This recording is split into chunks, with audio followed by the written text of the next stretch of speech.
Welcome to Turpentine Creek Wildlife Refuge in Eureka Springs, Arkansas State, USA. Been rescued from abuse, neglect, or abandoned places, so people's homes, apartments, basements, fake zoos, or fake sanctuaries.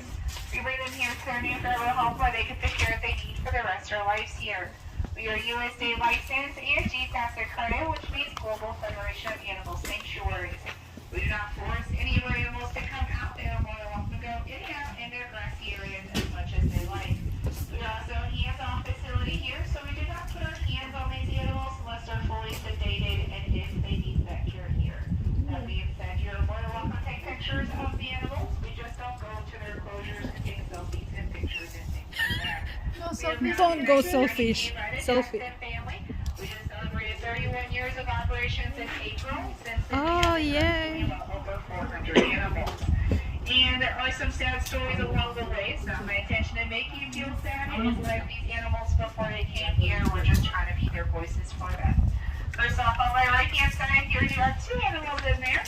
There's one on a big one on that black box there. That is Aurora. She's a female white tiger. We do have another one in there. Can you guys find him? He is in that little hammock there. See a little tint of orange there. That is Lakota. He's a big orange highlighter. And he's a hybrid. We'll talk a little bit more about hybrids on the tour today. These guys are rescued from Colorado in 2016. You'll hear me mention Colorado quite a bit on the tour. That's because of the largest rescue that we've been a part of. We rescued 115 animals from this facility. We already bring 34 of them here. We worked with other agencies like us to find forever homes for the other animals we can have housed here. On the other side of these two, an enclosure closest to the gift shop. She's on that top platform bench. That is going to be Fergie. Fergie is a female liger, so she's half lion and half tiger. She was also part of that Colorado rescue. That previous facility, these animals were living on 12 acres of land and walking on loose screws and loose metal. Our animals that we rescued, they weren't able to touch grass or even see the sun before they came here to their new forever home. We switch directions. On the left-hand side here, we do have two Bobcats that live in there. Their names are Tony and Prince. Tony and Prince, they are brothers. A man in Arkansas found them out in the wild, decided to bring them home and keep them as pets. He got them in dog crates and then fed them cat food. And in 2019, the Arkansas River historically flooded. He put his home, leaving those animals in those dog crates for the floodwaters to take. His neighbor did call us, letting us know they were still there, so we're able to get there in time. They are pretty small animals, so the water was up to their chest and still rising when we got there. These animals may be small, but they can take out a deer out in the wild if they want to. And they do like to hide in many different spots as well, so there's quite a few hiding spots in there for them. They have a big log and a couple man-made caves for them in the back as well. We go across the gravel pathway. The first enclosure close to us is home to Spike. Spike is a black leopard. He has a little bit different story than the rest of our animals here. We were able to rescue his mom from a facility in New York and bring her here. We didn't know that she was pregnant, so Spike was a little bit of a surprise for us when we found him in there with his mom. So that's why you'll see his picture on his nameplate as a baby, because he was born here. That's the only way we'll get babies here. We rescue pregnant females or if they're cubs, and we rescue them and bring them here that way. He is now 15 years old. On the other side of Spike, we do have two animals that share access to the grass. The one that has access to the grass today is going to be Selbit. He's a yellow spotted leopard. He was rescued from Colorado. They think he was using magic shows. He was being clawed on all of his paws. And the night house today is going to be Bagheera. He's a black jaguar. He was rescued from Oklahoma. And we worked with the Department of Justice. I'll tell you a little bit more about that rescue on the tour today. You take a look at Spike and Bagheera. He's going to look very similar. They have that same coloration. They could possibly pass as twins. There are a few differences between jaguars and leopards, though.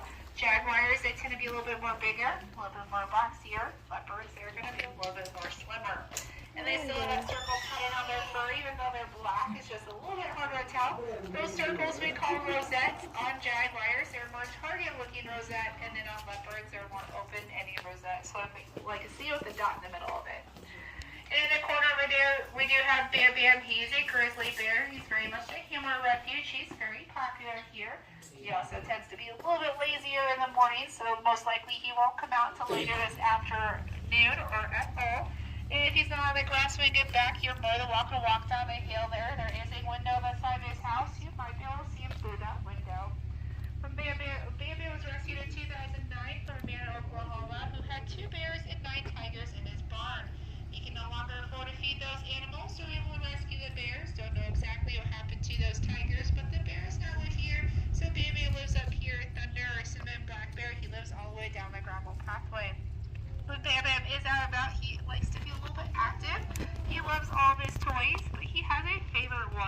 It is a big brown ball with many different openings in it. Sometimes he will put on top of his head, and we call it his space helmet.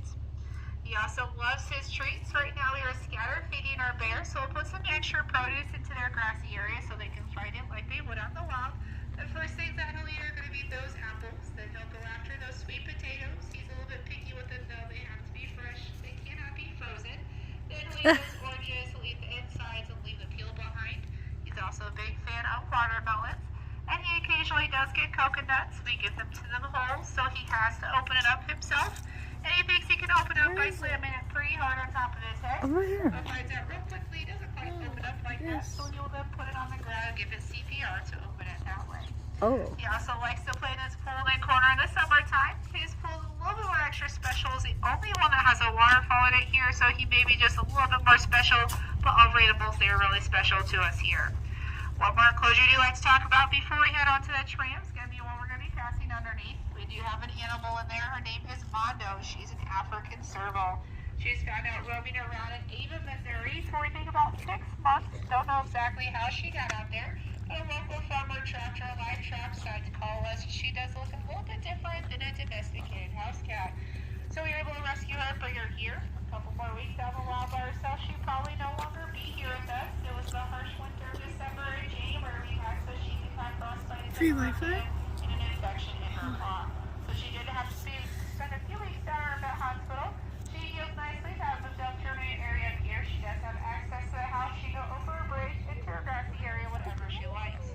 She has been hanging out a little bit more often in our house lately, so there's a good chance we may not get a chance to see her today. But if you do, she'll most likely be hissing at you. That's just what African servals do to communicate, so don't take too much offense on that. She's also a little bit extra sassy as well. We're going to head on to the tram now. You guys can sit anywhere you like in the front 2 cars. Please stay out the front row in the front car. That's where I stand.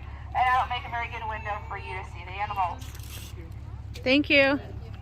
Thanks for watching. Don't they forget have to Wi-Fi. like, comment and subscribe. Glenda Life Journey USA.